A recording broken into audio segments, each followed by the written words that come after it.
Ko je to veliki novi projekat Crvene zvezde? Da li dete od 17 godina treba da ima platu od 17.000 eura mesečno? Da li za istog Crvena zvezda treba da plaća pola miliona eura? I da li ulaganje od 1.000.000 eura u jednog ovakvog fudbalera nosi neki rizik? Setimo se Motike koji nije baš se proveo slavno na Marakani. Sportski pozdrav, dobar dan, dobrodošli. Danas ćemo prokomentarisati opširno sina Milana Jovanovića, našeg bivšeg fudbalera koji je postao novi projekat Crvene zvezde.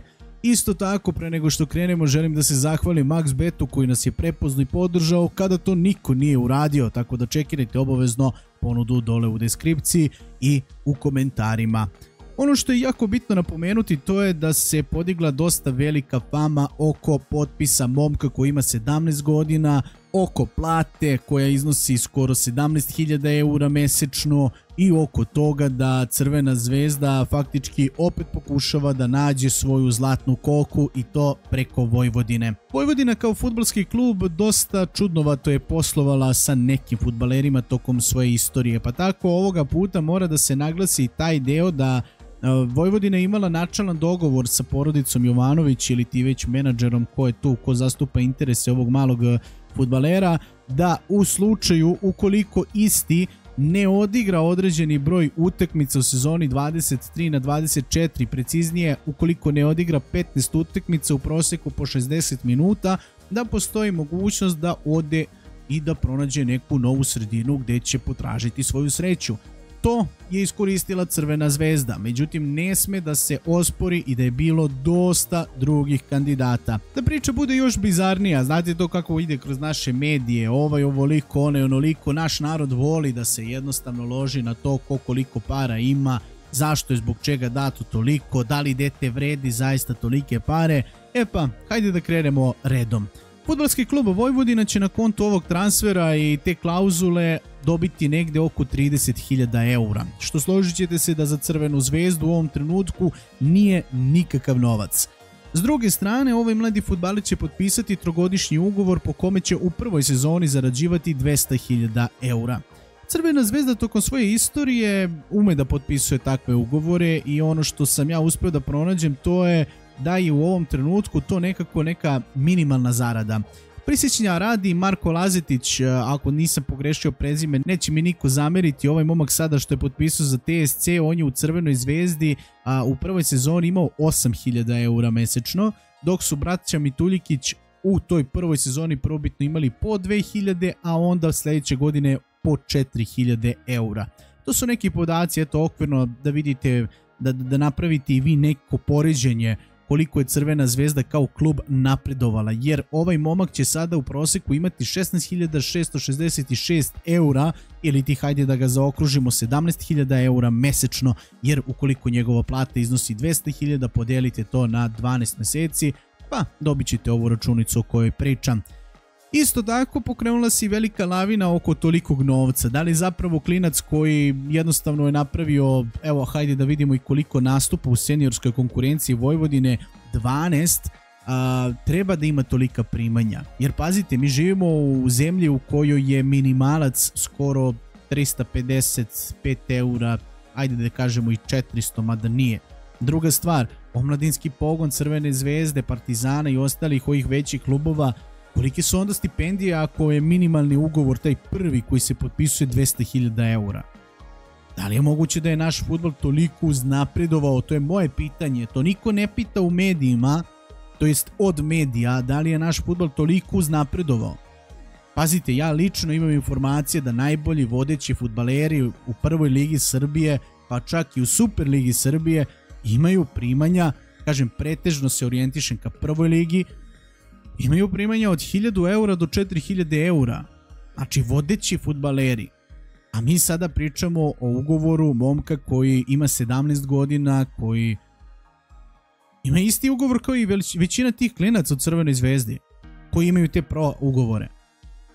Zaista tako nešto je fascinantno i svaka čast Crvenoj zvezdi na tolikom iskoraku.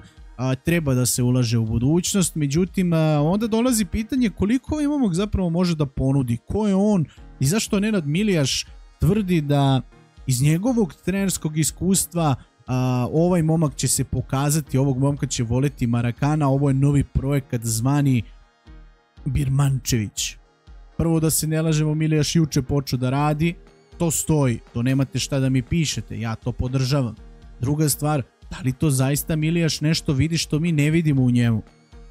Zato sam se odlučio da snimimo ovaj video zapis i da se zajedno upoznamo sa kvalitetima momka koji se zove Lazar, a preziva Jovanović. Još jednom napominjem, radi se o sinu našeg proslavljenog fudbalera. Hajde mi da vidimo lepo o kome je reč. Dakle, ovaj momak je rođen 30. novembra 2006. godine, dakle 17 godina ima.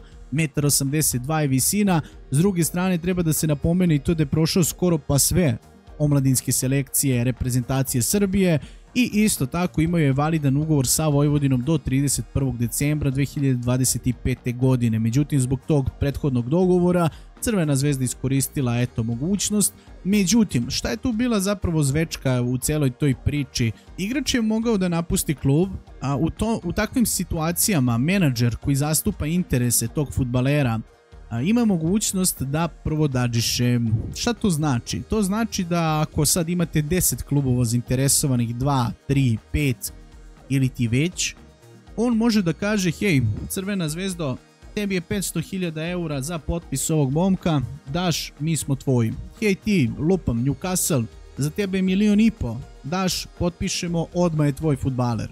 To se tako radi generalno ne samo po principu i po ovom transferu, već u globalu.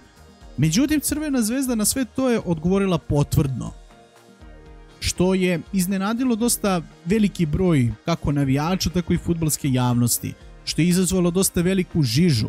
Međutim, ja tvrdim da ovakav model itekako treba da se koristi. Vidim, pokrenula se lavina, znaš, ovdje je u pitanju tal, ovdje u pitanju ovo, ovdje u pitanju ono. Ljudi, pa mi ne možemo da napredujemo ako nema ovakvih dogovora, ako nema ovakvih transfera. Opet bolje dati $500.000 eura za dete koje može eventualno neki jojo da bude ili situacija, nego dati, lupam, 5 miliona evra za nekog fudbalera i dati mu, lupam, platu 1.000.000 eura. Koji ne znate šta može da donese, jer Crvena zvezda nije Arsenal ili ti Bayern ili ti Barcelona, pa da može da plati 100 miliona fudbalera za koga se zna kada dođe da će praviti razliku. Dakle, svi ovi sad od 1.000.000 do 5, 6, 10 koliko se kotiraju da Crvena zvezda može da se opruži, sve vam je to ili. Ovako bar mlad fudbaler možete da ga forsirate kakav god bude bio, za 1.000.000 eura koliko je zvezda uložila u njega, ona će ga sigurno prodati za tolike pare. Minimalno. Dakle, ništa ne gubite, samo možete da dobijete. Sad, kako to kod nas obično biva, čim vam je otac neka funkcija ili ti je imao nešto iza sebe, bilo to da je privatnik, bilo to da je fudbaler, kao što njemu u ovom trenutku otac fudbaler bio, odmah kreće ta lavina kod nas, naš tata ga gura, to su kombinacije itd. Međutim, niko se nije zapitao, pa čak ni ti koji su preneli te informacije, o kakvom fudbaleru se radi. Pazite, njegove statistike uopšte nisu naivne. On je u ovoj sezoni na 26 utakmica imao 12 golova i 2 asistencije na 933 minuta. Za seniorski tim sa svojih 17, odnosno 16 na 17 godina odigrao je 12 utakmica. Ima 1 gol i to protiv Voždovca. Imate to na YouTube-u, možete da pogledate. S druge strane, bio je na klupi kada su kvalifikacije za Evropu u pitanju. U omladinskoj selekciji na 9 nastupa, 11 golova, 1 asistencija na 663 minuta. Igrao je i 4 meča play-offa, odnosno uspeo da zapiše nekih 80 minuta, što je za njega u tom uzrastu jako veliko iskustvo. Ući ti i igrati seniorski fudbal sa 17 godina, to se dosta pomerila granica kod nas, da se ne lažemo. Obično je to pre bilo dosta teže, se ulazilo u prvi tim. Sada imate plasiranje, imate mogućnost da dođete u taj prvi plan u dosta ranim godinama. Iza sebe čak ima igranje i u kupu, ali ono što sam ja uspeo da pronađem i da izdvojim tu neku njegovu kompletnu statistiku, ona ista kaže da je na 61 nastup koliko je odigrao do sada u posljednje 2,5 godine, ako se ne varam, uspeo da zapiše 30 golova, 2 asistencije, da sakupi 8 žutih kartona i da upiše 3530 minuta. Što to zapravo znači? To zapravo znači da se radi o jednom jako velikom talentu. Međutim, da li će isti talent biti isklesan u Crvenoj zvezdi. Da li će taj nebrušeni dijamant biti izbrušen, to ćemo saznati u narednim godinama. Ono što je mene najviše iznenadilo, to je izjava Milijaša koji kaže Marakana voli takve igrače, zna da dribla u trku i da će on biti navodno novi Birmančević.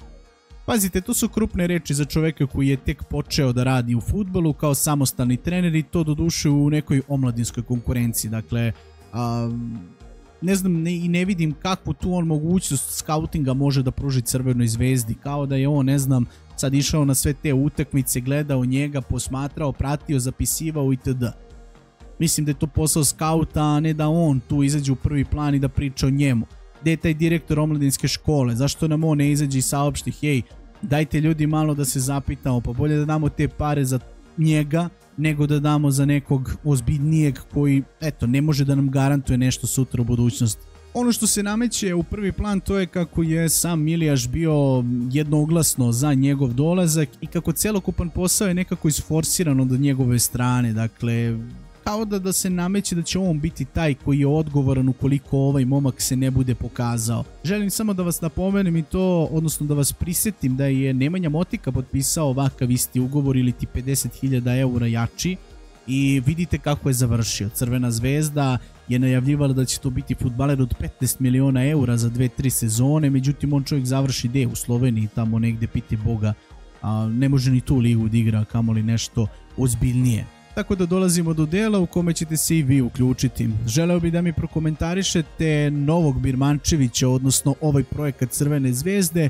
Da li ste više za forsiranje i kupovinu tih mladih fudbalera od kojih sutra eventualno neko može da iskuči u prvi plan ili ste ipak za dovođenje proverenih pojačanja za koje morate da se otvorite papreno. Pišite mi dole opširno, družimo se u komentarima, moje ime je Stefan Milićević, ne zaboravite, bacite like, bacite pretplatu, a mi se vidimo u nekom od narednih uključenja. Do tada, sportski pozdrav!